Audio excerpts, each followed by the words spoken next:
Halo, saya Nur Huda. Hari ini kita akan bahas tentang ISPA atau infeksi saluran pernapasan akut. Yuk, mari kita pelajari tentang ISPA ya.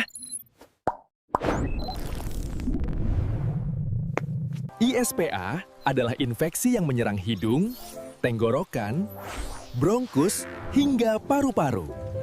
Penyebabnya bisa virus, bakteri, atau kadang polusi udara dan asap rokok yang melemahkan pertahanan tubuh.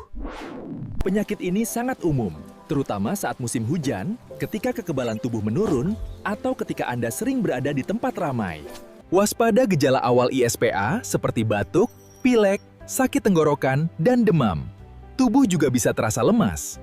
Mari cegah ISPA dengan 3 langkah mudah. Rajin mencuci tangan, selalu kenakan masker, dan hindari paparan asap rokok. Mari kita jaga kesehatan pernapasan dengan gizi seimbang, cukup istirahat, minum air yang cukup, dan rajin berolahraga. Jika kamu sudah terkena ISPA ringan, jangan panik.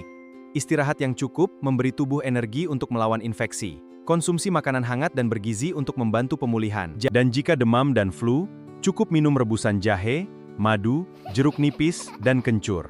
Ini dapat membantu menghangatkan tubuh dan meredakan gejala.